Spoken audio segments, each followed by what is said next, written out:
wiilkaada lacagaa lagu rabaa madax furasho ah 5 daqiiqo haddaadan $300 soo gelin moobeelka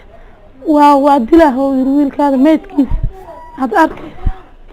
war ha iga dilinaan ku dhahay walaalow ha dilin anaa lacag ku soo raada 5 daqiiqo waxba iima diyaarsan. cabsi xoogan ayaa la soo dareystay dadka degan deegaanka ceelasha biyaha ee duleedka Muqdisho kadib markii ay dhaceen falal isxigxigay oo wiilal dhalinyaro ah guryahooda laga afduubtay toddobaadkii hore.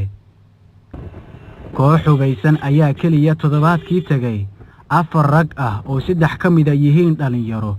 da'doodu u dhaxayso 16 ilaa 20 halka qofka kalena uu yahay 60 jir siyaabo kala duwan kaga afduubtay deegaanka ceelasha biyaha sida ay sheegeen dadka ku nool halkan. dhammaan dadkaasi ayaa la xaqiijiyay in la soo daayay kadib markii ay eheladooda bixiyeen lacago madax furasho ah. maxamed saada oo 16 jir ah waxa uu ka mid yahay dadkay afduubteen dableydan xilli uu ku sii jeeday masjid u dhow gurigiisa. jirdil xoogan ayaa ka muuqda saacado ayay ku haysteen dhul cidla ah oo ka baxsan magaalada halkaas oo ay ugu dambeyn ka soo daayeen kadib markii ay ehelkiisa bixiyeen lacag madax furasho ah taas oo gaaraysa $300 Mareykanka ah. waxa u soo salaad cishaa u socday markaas guriga ka baxay telefoonka gacanta ku watay xaafadda xoogaa ka fogaaday gaarigana ay hor imaaday markaas guriga ka baxay telefoon kadib markii ay ehelkiisa bixiyeen waxaan hubsanayay in lacag bixiyeen in kale nacam way bixiyeen lacag madax furasho ah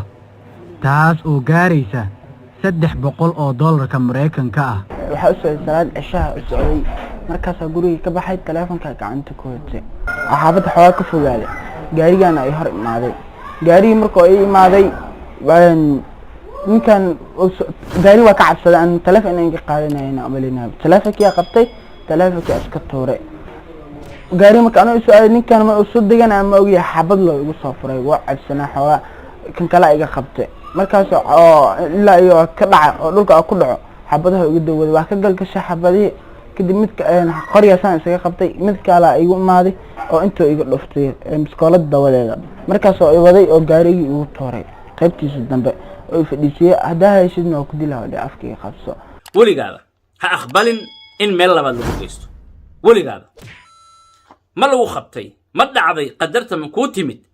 isku day intaad adkaysan karto oo diidi karto meesha ka walaga siiyo waxayna u badan tahay waa maxay inay waxba yeeli qofka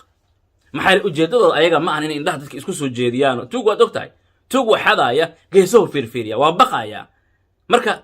anoo ilaa iska baryo iska duceystay gaari inta ka baxeen markaas waxay geesteen oo la foola meel u dhow gadaasheeda oo goofafa ay dhaxmarsiiyeen gaarigi waa ka tagay marka inta xaafadaha ka dhex baxeena way lugeysiinayeen biskoolada inta ay saar dhabarka markaas waxay dhaadahayshid xabadaas ku dhufana hadleen. Leyla Cabdi waa hooyada dhashay wiilkan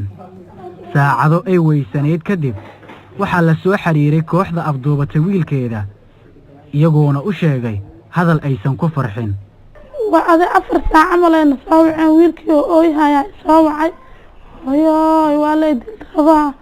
hooyoy lacag soo tuur ninka iigu dhiibaan dhaha ninkii war walaalo wiil Soomaaliyeeda tahay waxaad wadan waa wiil arday oo agoona oo waxba ka galabsan maxaa ku dilay maxuu ka sitaa wiilkaada lacagaa lagu rabaa madax furasho ah 5 daqiiqo haddaadan $300 soo gelin moobeelka waa dilaa oo yiri wiilkaada meydkiisa had arkaysa war ha iga dilinaan ku dhahay walaalow ha dilin anaa lacag ku soo raada 5 daqiiqo waxba iima diyaarsan. midda ugu weyn weligaada ha aqbalin meel labaad in uu ka xeesto waxaad la ogaataa meesha labaad cid ku geysatay meeshan haddii ay ka wado meel kale ku geysatay waxa lagu wado waa dardaritaan waxa lagu wado waa gogoysmo in lagu gogooyo waxa lagu wado waa arxan dara in lagu dilo sidaas dadka Soomaalidu waa la meel walba joogan oga digaaya in arintaasi ay ku dhacaan isku day lagu hada ku istaag qayli ma istaagi weyse lagu hada macnaha ma ku istaagi weysay fariiso ama seexo qayli afka fur nacam Soomaalida qaylada iyo cararka iyo fulinimo u yaqaan ma aha nacam ma ahan fulaynimo ma ahan cararka iyo qayladaba waa geesinimo waxay ku yihiin qofkan waa laga awood badan yahay sidaa darteeda qofka inuu wax iska dhiciyo ayay ka mid tahay inuu argagixiyo dadkii weerarka ku ahaa marka qofkii weerarkuga ahaa tuugadii weerarkuga ahayd rabtay inay ku dhibaatayso haddaad argagixiso naxiso ay buuq macnaha aad ku furto haddii waad ka guulaysatay qof geesiyaa sidaa sameeya amaa qofka kale aan geesiga ahayn waxuu sameeya waa maxay saful marka la dhahaba ama uu mindi arkaba intuu isku dhex yaaco ayuu iska fuulaaya ogow videogan hadduu ku soo gaaro walaal fadlan yaanan meel kale lagu kaxaysan haddii aad saraalli ka noqoto in meel kale lagu kaxayso adoo isdhahaya wax laguma samaynaayo yacni kada adoo isdhahaya sidaa ku fakaraya waxaad ogaanaysaa dhibaataa kugu socota dhibaataa lugahaada adiga ku raadsatay dhibaataad nacam adiga aad aqbashay markaad ogolaatay inaad fuusho maxaan ku dhahay gaarigaasi ama mootada iyo wixii lamidka ah wax isug oo wiilka oo intiisi juq ay sii hayaan oo markii ay lacagta qaateen wiilkii ma la soo wadin jid lama geynin socaa la yidhi waryaa soco gurigiina aad bax meelow yaqaan male waa wiil indhaha laga xiray adiga war iyo dhammaantiis wiilkii wuxuu soo harjaqo soo dacas la-aana oon iska haayo ishi korkeeda ay ku dhufteen oo dhiig ka soo daatay dhiiggii oo iska socdo wuxuu soo rafaado wuxuu ka soo kordhacay wiilal maqaareeya wiilashiyaa soo waceen wiil makaa maqan yahay haa wiilkii anagaa haynee soo raadso 6 saac iyo baray ahayd aan ka soo waday meesha calamada dhibkaasaan haysta ilaahay hanaga dulqaado بسم الله عجيب السلام عليكم ورحمة الله وبركاته والله وهرت wax laga naxo laga yaabo oo aad iyo looga argagaxo waxa isoo gaaray dabcan dhowr kiis oo arrimahan ku saabsan video universal inta inaan soo tabin ka hor marka maadaama hadalla ay ahaayeen dad ila soo wadaagayeen oo codad la isoo duubay khaasatan Soomaaliya iga soo duubayay waxaan dhahayay wax warbaahinta guud ahaan ay ka hadasha ma ahan xataa idaacada dawladda kama inaan hadlin marka waxaan isdhahayay xoogaa si aan u qariibsaday oo aan u dhahay macquul ma ahan hadallo walaaladaasi ay ii soo direen mobilkay ku jiraan laakiin waxa la yaab leh inay arrinta run tahay nacam inay arrinta run tahay waaba kaasaa aad arkayso universal TV ay soo tabinayso weliba aad arkaysaan ciddii arrintan ay ku dhacday nasiib darasa waxaa ama taqaanaa waxaana haystee Soomaaliya haysta ee nasiib darrada ugu weyn ay tahay Soomaali waa dad yar khaasatan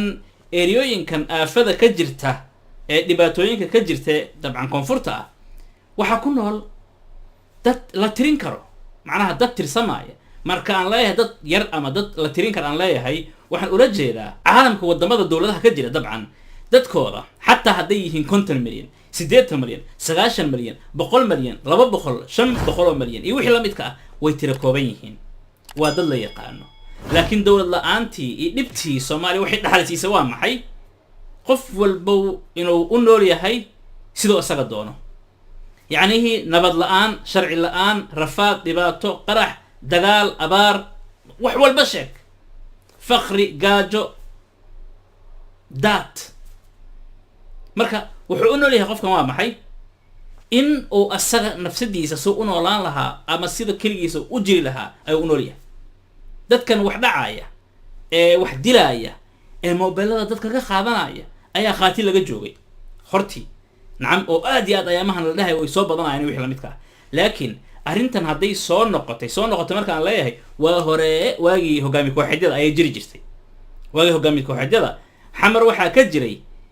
qofka markaasi airborka مثلا number 50 ama airborada markaas kale jiray sida beledoglo oo kale ay diyaaradaha ka soo degayaan oo kale adiga qofkii xamar soo gala oo laga shakiyo inuu markaasi cusub yahay ama familka la isleeyahay hee iskuul fiican ay caruurtiisa aadaan oo kale ama qof xoga ay adiga la leeyahay wala bisan yahay oo kale inta la afduubto lacag la weydiisan jiray laazim ay ahayd familka inay bixiyaan lacagtaasi haddaynan bixin qofkii ima waa la dilayaa ama lugay ka jibin yani si xun u galayaan ilaahay subxaanahu wa tacaala aafadii dhibtii xanuunkii ayadoo ay sidaa tahay dawladna aynan jirin xilligaasi ayuu ilaah naga dulqaaday nacam hadda laakiin ayadoo dawlad ay jirto ciidamo badan ay joogaan dabcan arrimaha noocan oo kale inay soo dabcan laabtaan laguna leeyahay mobile ayay leeyihiin kusoo tur lacagta saddexda boqol ee hooyadan hadda laga qaatay mobile lagu tuuray oo mobilka ma registeraysan miya mobilka mobile la yaqaana mahan miya mise qof walba sim card waa iska qaata caadiyan awey caqligana san u noolnahay soomaali haddaan nahay adduunka tagi war qof ma jira ilaa ay feelkiisa lahayaa oo waxaa lahayaa meeshuu seexdo meeshuu degan yahay mobilka uu wato gaariga uu wato meeshuu yani noloshiisa iyo meeshuu ka shaqeeyo noloshiisa waa laga warqabaa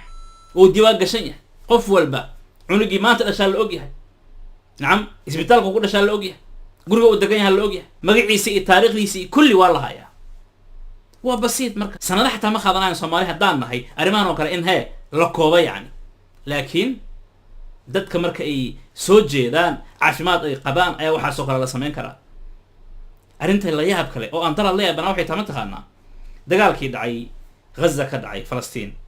oo yahuudda ay aad iyo aad u gumaadeen reer falastiin hadda dhow dabcan waad xasuustaan maxaan ka rabaa aan usoo qaadayaa waxaan usoo qaadayaa yahuudda waxay samaynaysa mataqaanaa dabaqaasi ama meesha ay rabtay inay duqayso oo dad markaas is leedahay shacabaa ku jira waxay wacaysaa milkiilaha iskale meesha hadda u fiirso inta aan la duqayn 40 daqiiqo 20 daqiiqo saacad ka hor ay yahuudda soo wacaysaa waxay leedahay haye haddaadan 10 daqiiqo ama 20 daqiiqo ama 30 daqiiqo ama saacad aadan aga bixin meesha wixii macnaha shacab ah ku jira waan duqaynayna ogaada macnaha isii digaysaa si meesha looga sii baxo bal waxaad ogtihiin inta sare ay duqaysay badankooda ama qaar ka mid ah badankooda aan cafan badankooda aan dhihin qaar ka mid ah waa tii soo wacisay idaacadaha arrintan aad ay u falanqeeyeen mise waxa baan ogaaday Gaza iyo maxaan ku dhahay dhinacaas Ramallah iyo maba jiraba guri ilaa iyo waxay hayaan yahuuda yaa ku nool imise qof ku nool imise carruur ah imise rag ah imise dumar ah registrationkooda ugu jira guri walba ay cid degan ay telefonkeeda lahaaya haye macnaha u fiirso Gaza 2 milyan ku nool xamar soo intaas kuma noola laakiin annaga Soomaali haddaan nahay dawladeena maba awoodo xataa u fiirso muqdisho iska dhaafay laba xaafad saddex xaafadoo ka mid ah muqdisho inay tiri koobto maxaa guud ahaan annagaa sidaa u samaysan annagaanan rabin annagaa nolol inaan noolaano aan quruxsanno ilaahay si wanaagsan u caabudno cilmiga adduun iyo aakhiro baranno annagaanan rabin adduunka inaan ka harsanaano inaan fakriga ku jirno rafaadka aan ku jirno balaayada ay baaba aan ku jirno ilaa hadda aad arkaysa aafa ah oo soo korortay wallaahi waa in badan ayaa laga shaleyn doonaa haddaan sida ugu dhaqsiyaha badan arrintan wax looga qaban nacam in badan laga shaleyn doonaa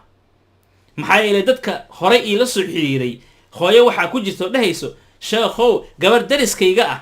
u fiirso gabar dariskayga ah ayaa wiilkeeda laga afduubtay waxayna dhaheen 500 haddaadan na siin waan dilaynaa markaasaa maamadii waxay tiri 500 ma hayo 200 aan insiina iga qaata markaasay intay soo waceenay dhaheen haye telefonkay u furan codka waa kaasa wiilkaada la hadal asoo la hadlaayo hadda u fiirso ayaa hal mar bush xabad lagu riday